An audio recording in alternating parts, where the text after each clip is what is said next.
Garty, wala na rin. Willie Garty? Yung singer?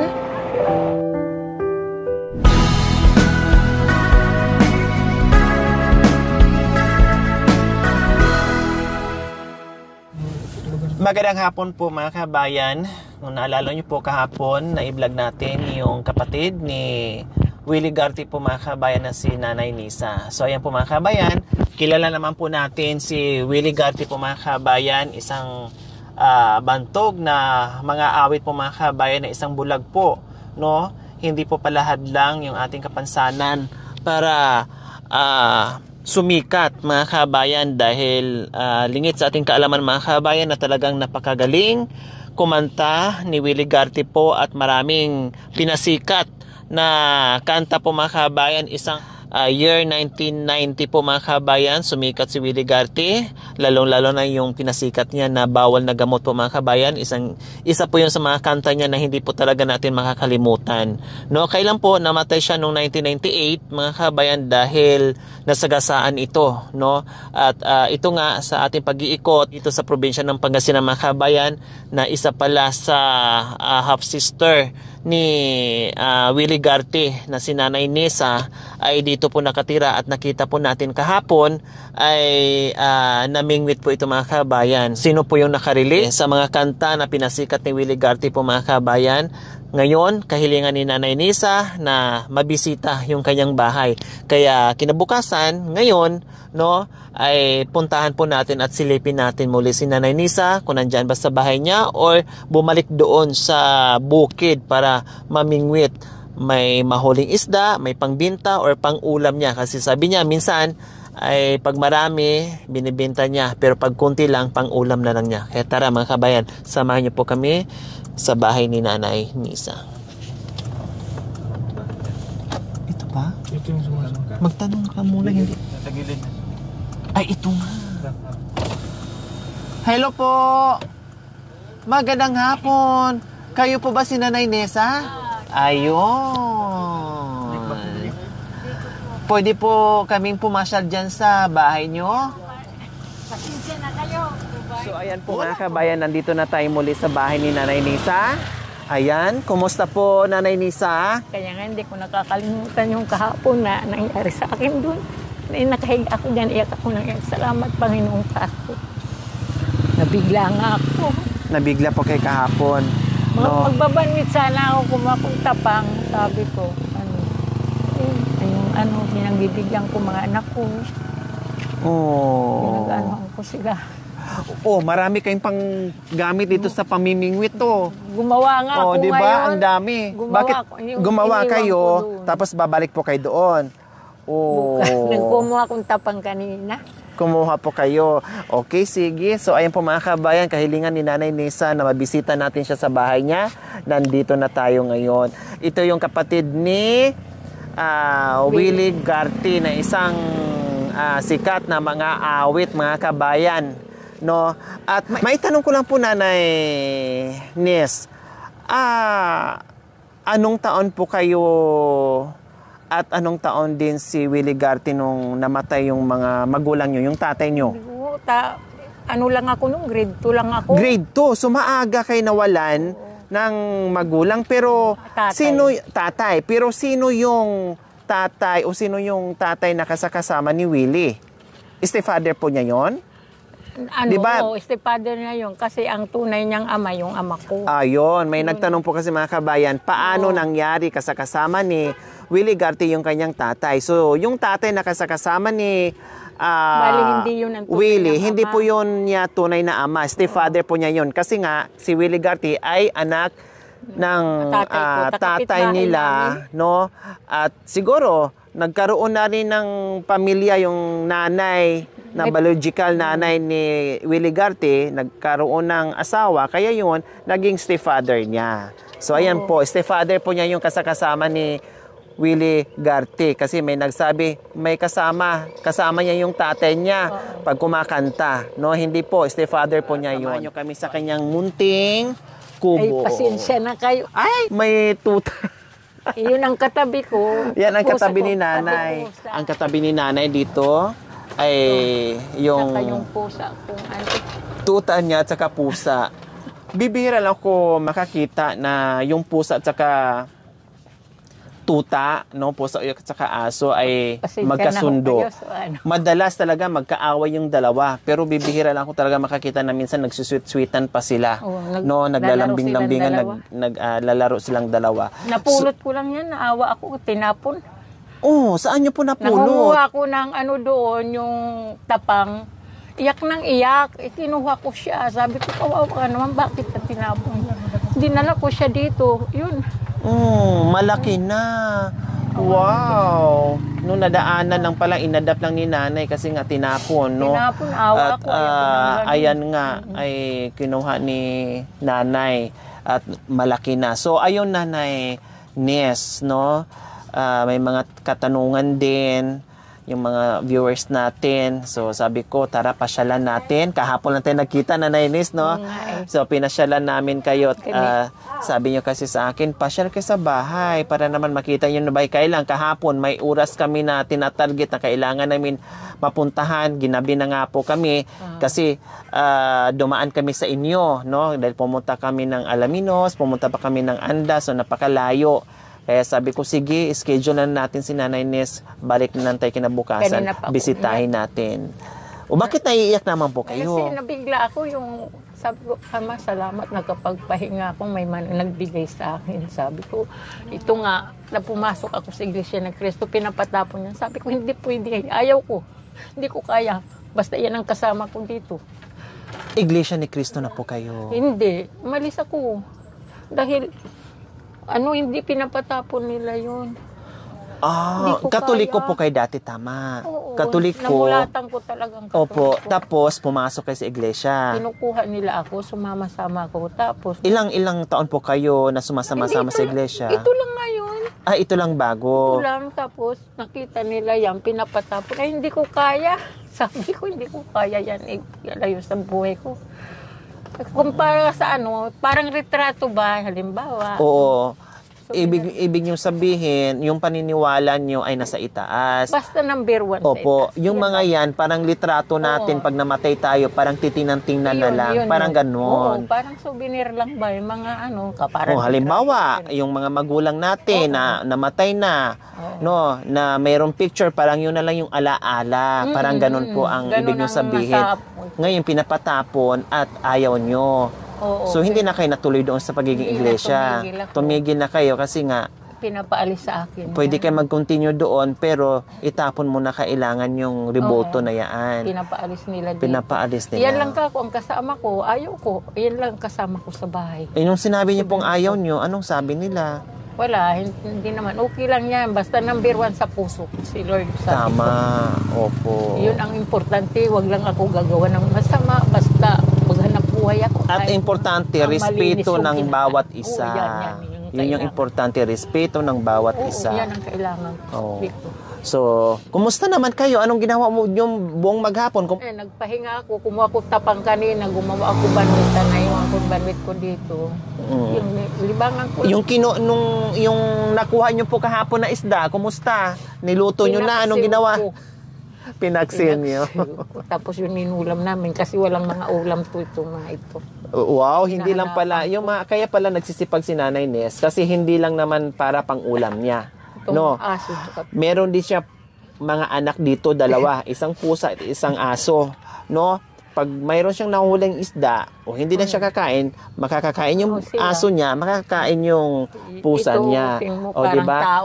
Opo, parang tao yan sila, mga kabayan. Hindi lang sila kapagsalita. Ako dubla. So dito po nakatira si Nanay Nes. Totoo nga po yung sinabi niya na buti na lang nakatanggap siya ng ayuda. Dahil talagang mula bata hanggang tumanda siya, no, na puro na lang sakripisyo, puro na lang pasakit yung mga nadaanan ni Nanay Nes, pero patuloy pa rin siyang gumagapang, no, tumayo para makaraos sa buhay-buhay. Kaya sabi niya, ito yung bahay niya. So tama nga po yung sinabi niya, yung bahay niya ito, no, pero tuloy pa rin ang buhay na Nanay Nes. Tuloy kasi masaya lang mga anak ko, naririnig ko sila kahit hindi ko napatapos. Basta, kayamanan ko sila. Sinundo ako dito ng pamangkin ko, umiyak siya, ante, kawawa ka naman. Hindi ko kailangan ng kayamanan, kailangan ko mga anak ko. Kahit ako ano, dahil dito ako tinadhana ng Diyos sa baryong ko sa Pangasinan. Tiis. Ang dami nga nagsabi sa akin, uwi ka ng Bisaya. Kumuha na sila. Hindi, ayaw ko. Ang mga anak ko, gusto ko makita yung bahay ko doon, ang nakatira, anak ko. Nagtiis ako dito, makita ko lang silang masaya. Ayun, tatrabaho sa construction, ano. Hindi naman ako pwede dumaing sa kanila. Construction lang, walang pinag-aralan. Yun. Pag may swildong anak ko na ano, bili kang bigas, tapos hanap ako na lang. Magtanim ako ng talong dyan. Kung ano lang na makaraos. Basta. Kanino po yung mga paninim nandoon, Nanay Ines? Nandyan sa likuran nyo? Sa akin yan. Wow. Pati yan sa harap. Wow, mamaya ito. So ayan po mga kabayan, nandito na naman tayo. Kahapon namitas tayo at inulam natin kanina ang sarap. Fresh from the farm. Ay galing ako sa Anda, namitas ako ng mga gulay doon sa isang masipag natin na tinulungan ni si Kuya Domingo. Ngayon na naman, meron na naman tayong makikitang mga gulayan. So ayan po mga gulayan ni Nanay, may mga okra siya dyan. No? Merong talong. Magdala kayo. Merong malunggay. O, di ba? Ang dami niyan mga kabayan. Kanina tapos, nanguha ako, nilaga ko. Yun ang ulam ko. Alin po? Yung okra. Wala nang bunga na. Tapos ang taba din ng talbos ng kamote, o di ba? Pag may isda kang huli, tapos magsabaw ka, lagyan mo lang ng talbos, ang sarap na. Tapos dito rin sa kabilang side, sa bahay ni Nanay Ines, gabi. May mga gabi naman sila. Ang dami kong papaya namatay sa ulan. Tapos ayan. May mga bago siyang pananim, ang taba-taba ng kanyang mga talbos ng kamote, mga kabayan. Tapos ito yung mga gabi niya. Di ba? Nasensya na kayo. Simpleng bahay, no? Simpleng bahay. Sabi nga, tagping bahay, nakaganyan na din yung bahay niya. Pero, hindi napapansin yung tagping bahay. Napapansin mo ay magandang bahay kasi napalibutan ng mga gulay. Di ba? Dahil napakasipag. Wow, hindi lang sa inyo kundi pa pwede pa sa pangkapitbahay. Pwede, basta pag humingi sila, kumuha lang kayo. Yung mga wag lang nakawin sa gabi. Yung mga revisador nga pahingang gabi, bigyan ko yan mga yan. Pag kumuha ka lang, bumunot ka lang dyan, magataan nila. Tama, ang sarap kasi nito, no? Panglaing, panggata. Diyos ko, paborito ko po yan. Kung gusto nyo magdala, bubunutin ko. Wag na kasi padamihin nyo po muna. So ayan po mga kabayan, siyempre meron din tayong pasalubong ni Nanay Ines. No, kasi kahapon na kami nakita at tuwang-tuwa siya sa ating binigay na ayuda o biyaya. Sabi nga niya, nakapahinga siya. Ito yung aming goal po mga kabayan na hindi lang mabigyan sila, kundi sa tulad nila ng mga seniors natin na patuloy pa rin sa paghanap buhay, gumagawa ng paraan kung paano sila makaraos sa pang-araw-araw lang pagkain, no, tulad ni Nanay Ines, ay yung makapahinga sila. So, sabi nga niya, umiiyak siya, no? Umiiyak ako habang ako nagpapahinga. Habang nandiyan sa loob ng bahay na nagpapahinga. Salamat, kasi Lord, sabi niya ay kahit papaano ngayong araw nakapahinga siya, hindi siya nakapunta ng gitna ng palayan o kangkungan para mangisda. Kahit papaano doon sa bigay natin na pagmamahal ay nakapahinga, nakarelax si Nanay Ines. Kaya naabutan natin siya nandito at wala doon sa palaisdaan. So Nanay Ines, ito po, may mga prutas po kayo kasi kailangan niyo magpalakas. Tapos sabi niyo may paksiw kayo dyan o ngayon kumain naman kayo ng masarap na ulam, may lechon manok kayo. Salamat. Di ba, Nanay? Tapos nga, yung mga anak ko, anak kong isang dali ko ako. Bakit na si Nanay may pasikot pa, sabi ko, sige na, kunin nyo na. Ngayon lang ako nagkapira. Wow! Pati sardinas, pinabibigyan ko sila. Sila pa ang umaayaw. Kasi wala. Parang di nyo matiis, talagang nag-share kayo. Kung nakatapos lang sila, di dapat ako, walang nakatapos anak ko. Sa totoo lang. Inutog lahat yan. Talagang dakilang nanay si Nanay Ines, no? Ganyan ako dito. Kasi biro nyo, nandoon pa rin yung pagiging magulang niya. Sabi nga, ang pagiging obligasyon ng isang magulang ay hanggang kamatayan habang nabubuhay yung mga magulang natin. Nandoon yung obligasyon niya para sa mga anak. No? Kaya pag mayroon kayong mga anak na tulad ni Nanay na isang dakilang magulang mahalin nyo, no? Ay wag yung sayangin yung pagkakataon, mahalin nyo, tinan nyo, no, at tanawin nyo ng utang na loob yun. Kasi magpapasalamat tayo na merong magulang na kahit may edad na o may pamilya na yung mga anak niya, pero nandoon pa rin yung obligasyon na nagbibigay pa rin. Hindi pa rin niya natitiis. O biro nyo si nanay, imbes na para na lang sa sarili, opo, imbes na para sa sarili niya yun, pero talagang nagbigay pa siya, talagang hati-hati niya yung kung anong natanggap niyang biyaya. Oh. See? Ang galing ni nanay. Walang nanay, Nes. Narinig ang boses nyo. At ang daming natuwa dahil maganda ang boses nyo. Pwede ba kantahan mo kami ng kahit isa? Kahit na malat, okay lang. Nandoon pa rin yung Wonderful Tonight na lang. Oh, Wonderful Tonight. It's late in the evening. She's wondering what's close to wear. She puts on her makeup and brushed her long blonde hair. And then she has made a wallow cool ride. And I see, yes, you look wonderful tonight. We go to a party, and everyone turned to say, this beautiful lady who's walking around with me. And then she has made, though you felt alright. And I see, yes, I feel wonderful tonight. Wow! Nawawala ko nga, ano. I feel wonderful because I see the love light in your eyes. Then the wonder of it all is that you just don't realize how much I love you.